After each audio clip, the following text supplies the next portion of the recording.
मी आमचा परिवार आम्ही 12 खांडीची यात्रा केली. 12 खांडीची यात्रा करून आलो, कृतार्थ झाले. मला म्हणाले, सर माझ्या मनातली इच्छा होती सर्व 12 खांडी एकाच वेळेला वंदन करायच्या. त्या एका वेळेला वंदन झाल्या. श्री दत्ताई प्रभूंची चरणांकी स्थान नव्हे तर आदरणीय स्थानं आम्ही वंदन केली. मला आनंद झाला. दुर्दैव असं की नंतर त्यांना बोलता येईना.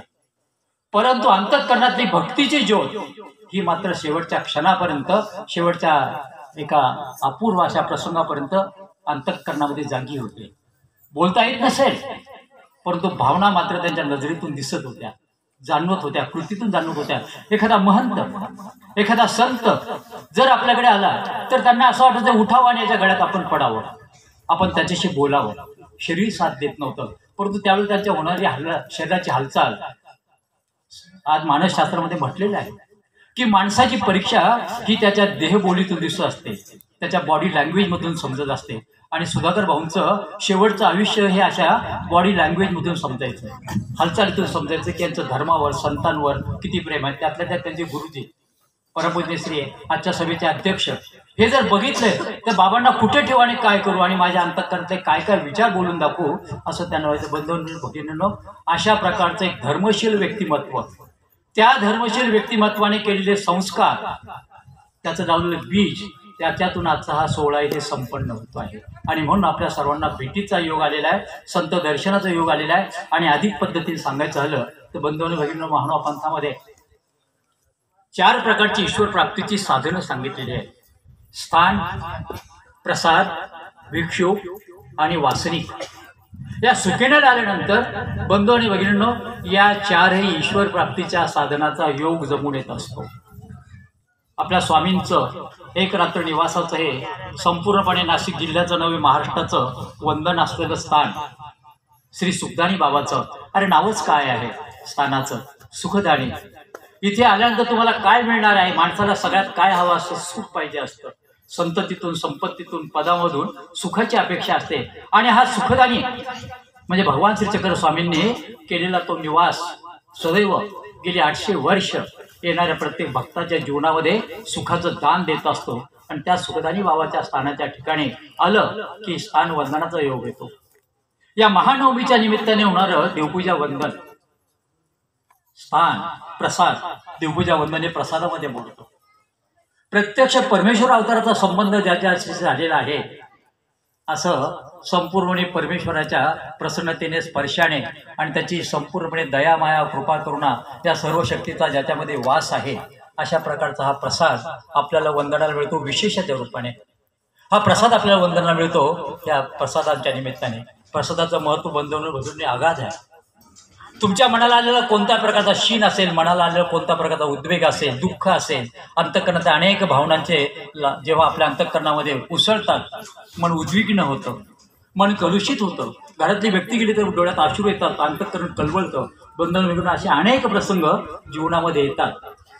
या सगळ्या प्रसंगावरचे उपाय कोणता? हे दुःख विसरण्याचं साधन कोणतं? आणि मनाला धीर देणारं कोणतं? ते एकच साधन आहे, ते म्हणजे प्रसाद. प्रसाद वंदन केलं, प्रसाद आहे सर्व दुःखांना. प्रसादाला वंदन केलं की सगळ्या प्रकारच्या दुःखांचा नाश होतो, सगळे दुःख संपून जातात. आणि स्नान केलेलं मनुष्य जसा तरतरीत होतो, तसं विचारांनी, प्रसादाच्या वंदनाने आपलं मन, आपलं अंतःकरण पवित्र होतं, तरल येते आणि पुढच्या जीवनाची वाटचाल बंधूने घेऊन आपण सुरू करतो. असे स्थान, प्रसाद. दुसरं भिक्षुक.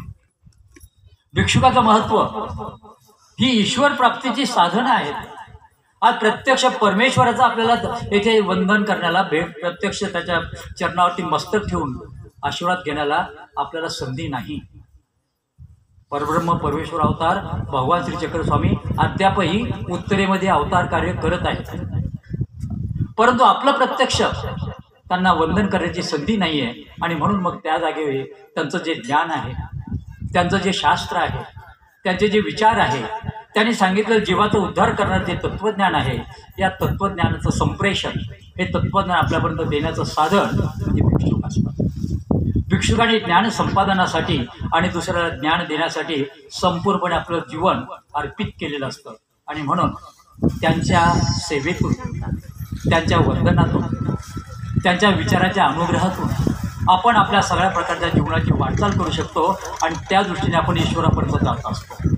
म्हणून ईश्वर प्राप्तीचं हे साधन मानलेलं आहे. आणि बंधूंनो, आता सहज सांगतो, तुम्हालाही कल्पना नसेल, मलाही कल्पना नाही, आपल्या स्वामींनी आपल्यासारख्या सामान्य जीवांना किती उच्च पदावर नेऊन ठेवलेले आहे. भक्तांना आपल्या ईश्वर प्राप्तीची साधनं सांगत असताना स्वामींचा स्थान, प्रसाद, भिक्षुक आणि शेवटी सांगितलेल्या वासनिक. वासनिक म्हणजे आपण बसल्या बसल्या आपण विचार करायचा आहे. आपण प्रापंचिक माणसं, संसारी माणसं, आपल्या जीवनामध्ये कितीतरी अनेक प्रकारचे आपण वाईट, चुकीची अशी वागणूक केलेली असते, वागलेलो असतो. अनेक वाईट विचार असतात. काय काय घडतं हे सांगण्याची ही जागा नाही, तर आपण चांगलं ऐकण्यासाठी आलेलो आहोत.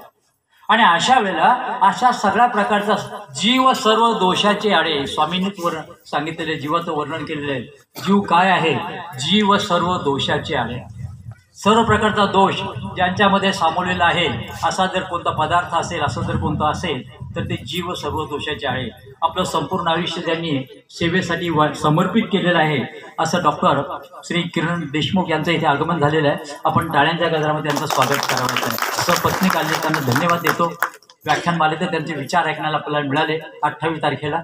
धन्यवाद डॉक्टर साहेब, आपण येता आमचा आनंद द्विगुणित करता आपल्याला धन्यवाद देतो. आणि म्हणून बंधू वेगळं संतांचं जसं महत्व आहे तसं वासनिकाचं महत्व आहे. आज डॉक्टरांचा मी उल्लेख केला, का केला?